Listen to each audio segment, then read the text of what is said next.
Je m'appelle Mounia et mon histoire commence à mes 8 ans. Je sais, c'est très jeune, mais je vais vous la raconter aujourd'hui que j'ai grandi.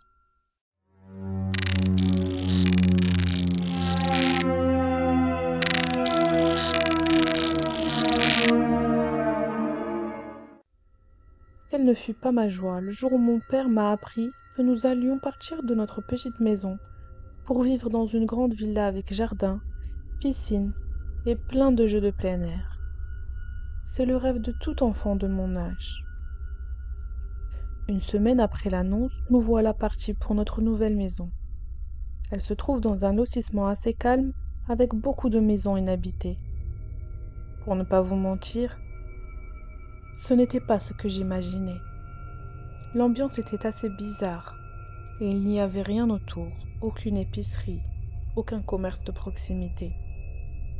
La maison où l'on habitait avant était certes petite, mais elle était au milieu d'une rue qui respirait la joie et la vie. Mais à cet âge-là, je n'en avais que faire de tout ça. Ce qui m'intéressait, c'était les jeux et la piscine que j'allais avoir dans mon jardin. C'était une villa immense avec beaucoup de chambres, mais elle ne m'inspirait pas confiance. Le jardin non plus d'ailleurs. Toutes les plantes étaient sèches et mortes. Même la piscine dont mon père m'avait parlé était dans un état lamentable, vide, sale et avec plusieurs carreaux brisés. Quant au jeu, il y avait bien une balançoire, mais avec des chaînes rouillées et cassées. Rien ici ne respire la vie. Tout est à l'abandon. Mais mon père m'a promis de tout réparer et que le jardin et la maison deviendraient magnifiques. Nous y vivions mes parents, ma petite sœur Hasna de 3 mois et moi. Quand la nuit tombe, au milieu de ce lotissement abandonné, on entend des hurlements d'animaux. Des chiens ou des loups, je ne sais pas. Mon père me dit que c'est normal, que nos portes et nos fenêtres sont bien fermées, donc je n'ai pas à m'en faire. On s'habitue à ces bruits. Et mon père réussit en 2 semaines à métamorphoser la maison. Même les jeux dans le jardin sont réparés et je passe mon temps à jouer dehors tout l'été. Puis arrive la rentrée scolaire. Mon père m'a menée à l'école en voiture, car comme je vous l'ai dit, il n'y a rien ici. Même les gens qui vivent dans ce coin sont rares. Un jour que j'attendais mon père devant la maison pour aller à l'école, j'aperçois une petite fille sortir de la maison d'en face. J'étais tellement heureuse. Nous avons de nouveaux voisins et ils ont une fille de mon âge avec qui je vais pouvoir jouer. J'avais enfin une copine ici. Je jouais très souvent avec cette fille. J'allais dans son jardin, mais je ne suis jamais rentrée chez elle. Ce qui me paraissait bizarre, c'est que je n'avais jamais vu sa mère ou son père. Elle était toujours seule.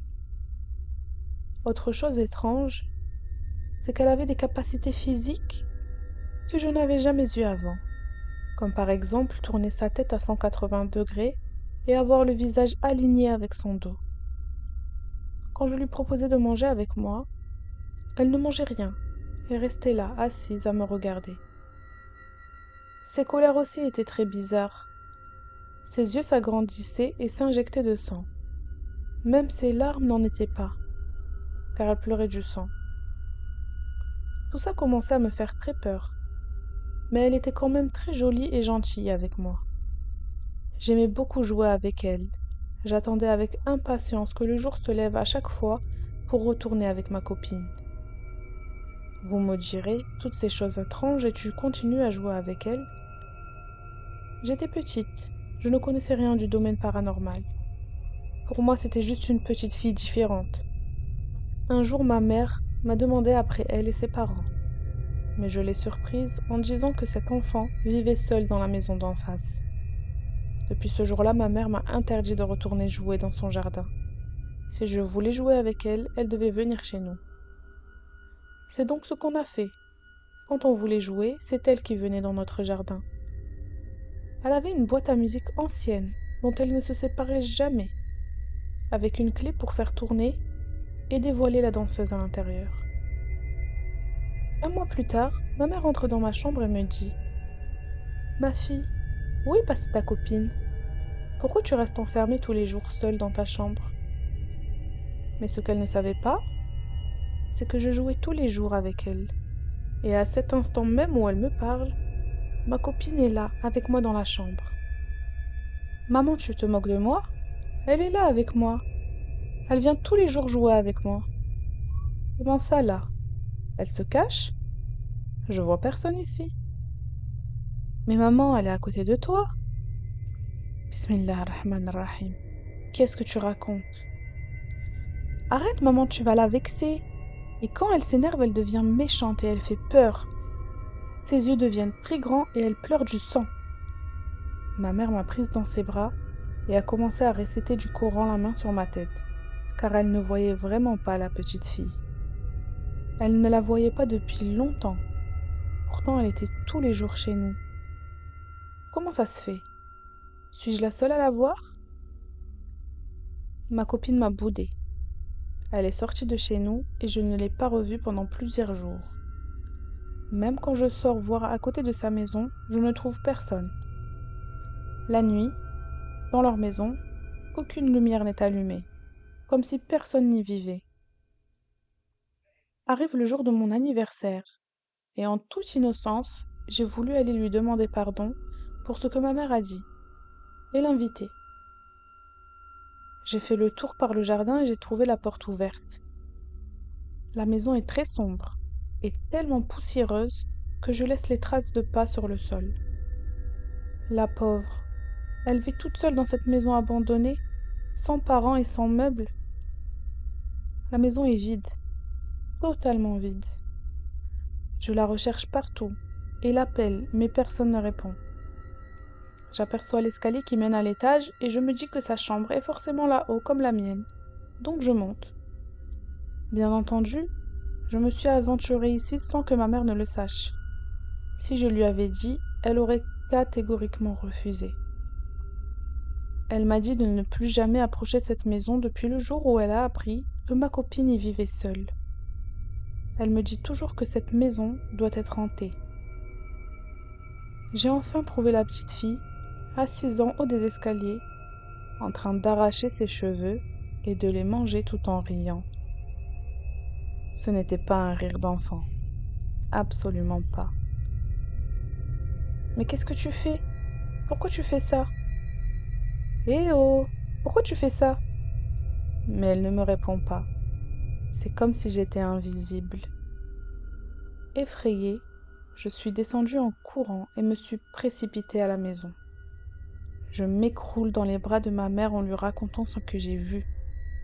Ma copine assise, en train de s'arracher les cheveux en riant pour les manger, le crâne ensanglanté. J'ai passé toute la journée à trembler, et le soir mon père a appelé un médecin qui m'a prescrit des calmants pour que je puisse dormir cette nuit-là. Mais c'est à partir de là que va commencer mon cauchemar. À partir de ce jour-là, quasiment toutes les nuits, je me réveillais et je la voyais assise sur mon lit.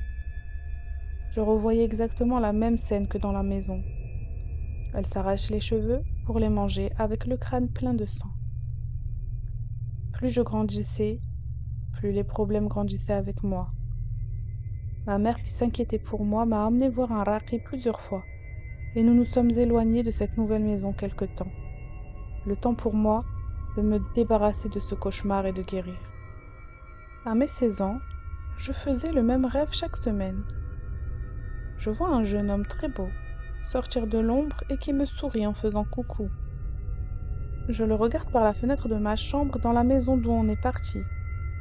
Il me tend une rose, mais c'est étrange car elle est vraiment toute noire. Je trouvais un peu bizarre de faire le même rêve toutes les semaines. Mais bon. Je pensais être guérie et ma petite sœur avait grandi, donc mon père a décidé qu'on devait retourner vivre chez nous. Pour ne pas vous mentir, j'étais assez contente d'y retourner pour une seule raison. Peut-être allais-je rencontrer ce magnifique jeune homme pour de vrai. J'ai tellement rêvé de lui que j'ai l'impression de le connaître et de l'aimer. Je passe alors des heures tous les jours à regarder par la fenêtre en espérant qu'il apparaisse. Mais il va se produire quelque chose de très bizarre. Un jour, en rentrant des cours, J'ai trouvé une bague posée sur la clôture en pierre qui entoure la maison. C'est la bague que porte le garçon dans mes rêves. Et c'est sûrement lui qui l'a posée là pour moi. Ça voudrait dire qu'il existe vraiment? J'ai pris la bague et suis montée toute joyeuse dans ma chambre.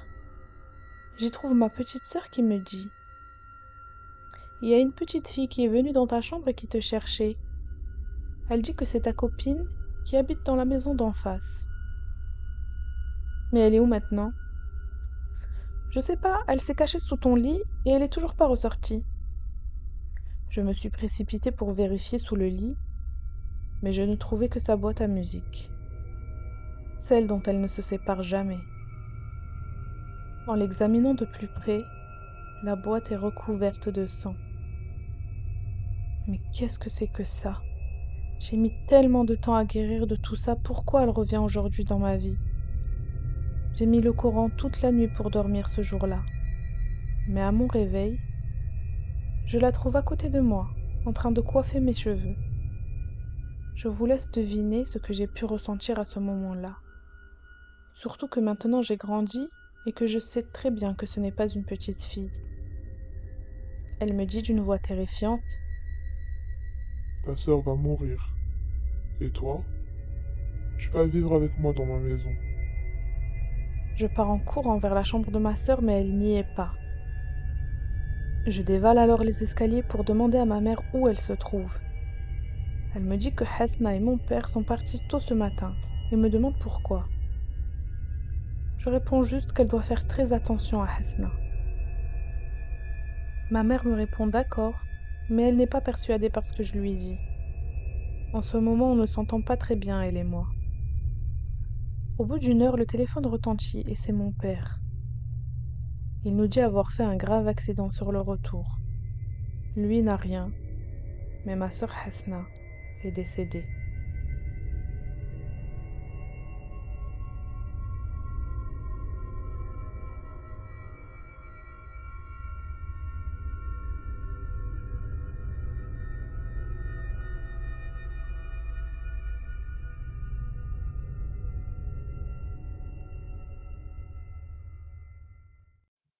Sous le choc, ma mère fait tomber son téléphone.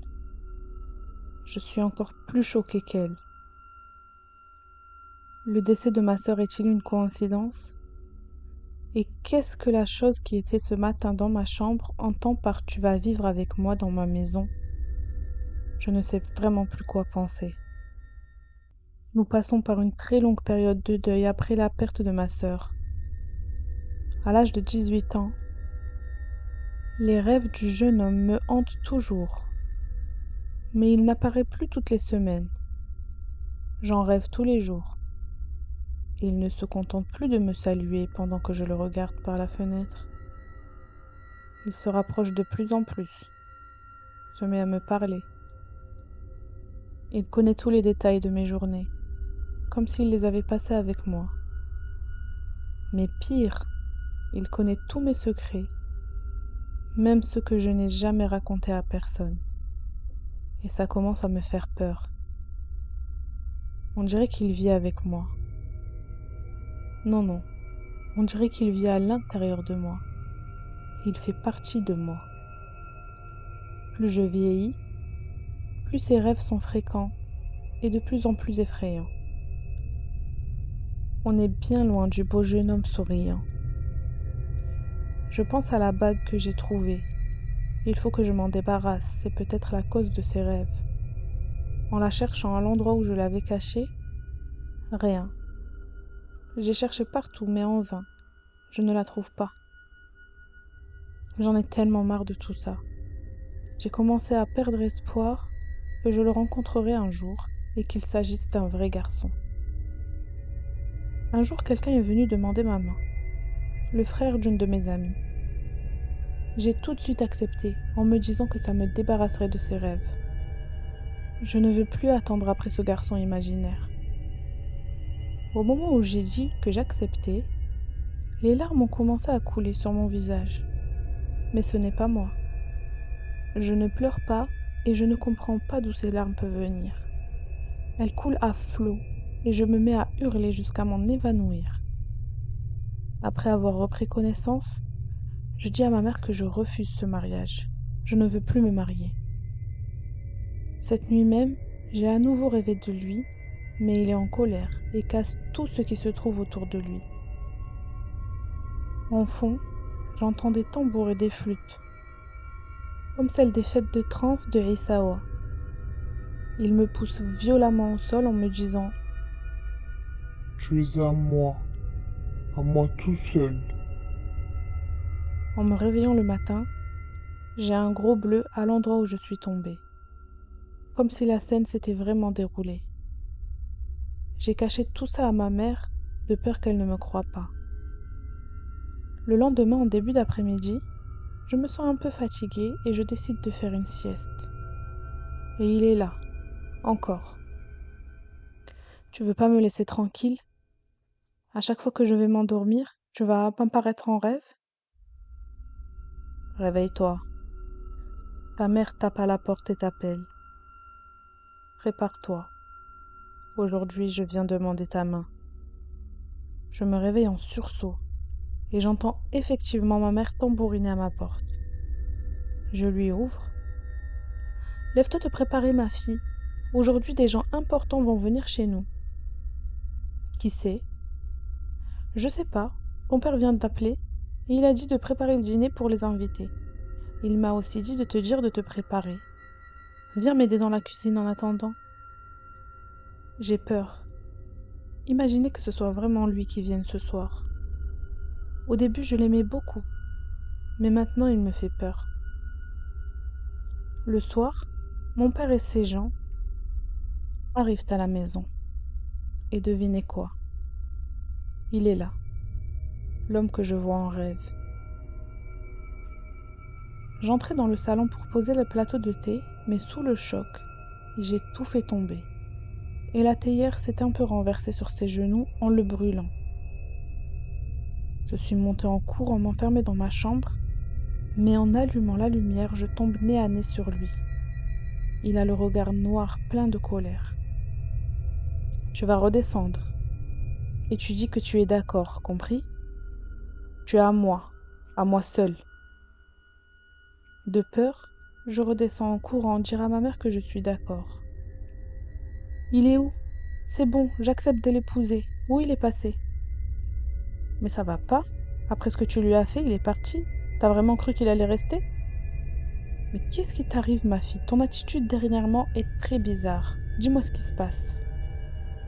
Je n'ai pas su lui répondre et suis remontée dans ma chambre pour dormir et revoir cet homme pour lui parler. Mais cette fois, il m'a appelé au téléphone. Qui tu es? Je te connais pas, je ne sais rien de toi. N'aie pas peur.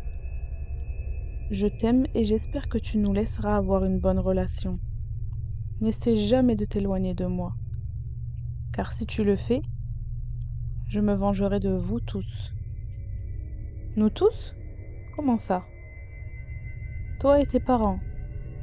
Le mariage aura lieu la semaine prochaine. Prépare-toi. Puis il a raccroché. Je suis prise d'une émotion bizarre. La peur et la tristesse sont curieusement mélangées à la joie. Pendant la semaine qui précède le mariage, il est venu nous montrer des photos de la maison dans laquelle nous allions habiter. Il s'agit d'une grande villa, avec des meubles très luxueux. Mais j'ai l'étrange impression d'être déjà entrée dans cette maison. Bref, la semaine passe et nous nous marions. Une fois le mariage fini, on se dirige vers notre nouvelle maison. Je sais où j'ai vu cette maison. On dirait... Non, on dirait pas. C'est bien elle. La maison d'en face où vivait ma copine, dans laquelle j'étais entrée petite. Cette maison me faisait très peur, mais une pièce en particulier me glaçait le sang. C'est la pièce qui servait de chambre à cette petite fille avec qui je jouais. Elle était toujours fermée à clé, mais j'entendais la mélodie de sa boîte à musique à travers la porte. Quant à elle, je ne l'ai jamais revue. Mon mari est très gentil avec moi. Je n'ai rien à dire. Mais ce qui est étrange, c'est que je ne l'ai jamais vu boire ou manger. Quand je lui demande pourquoi, il détourne la question. Soit il me dit qu'il a mangé dehors, soit qu'il n'a pas vraiment faim. Plus étrange encore, je n'ai jamais rencontré sa famille ou ses parents. Il me dit toujours qu'ils vivent dans un autre pays et qu'il n'a pas de photos d'eux. Un jour, qu'il allait en déplacement pour son travail, car il est homme d'affaires, il me dit de le déposer à l'aéroport et de retourner à la maison. En rentrant, je me rends compte que c'est la première nuit que je vais passer seule ici. Et dès la nuit tombée, j'entends la boîte à musique. Mais cette fois, le bruit est très fort et je n'arrive pas à m'endormir. Je vois mon mari entrer dans la chambre. Peut-être que son déplacement est annulé. Mais il entre, traverse la chambre sans me lancer un regard, comme si je n'étais pas là. Puis il disparaît à travers un mur. Ensuite, c'est ma sœur Hasna qui rentre dans ma chambre. Pourquoi tu es choquée? Mais parce que c'est mon mari. Il était en déplacement et maintenant il est là et il passe à travers les murs. Mais attends, qui tu es? Ma sœur Hasna est décédée depuis longtemps. Elle a disparu comme par magie. Terrorisée, je sors de la villa, démarre ma voiture et prends la route en direction de chez mes parents. Je raconterai tout ça à mon mari à son retour. Peut-être que cette maison est hantée, donc je préfère ne pas y rester seule.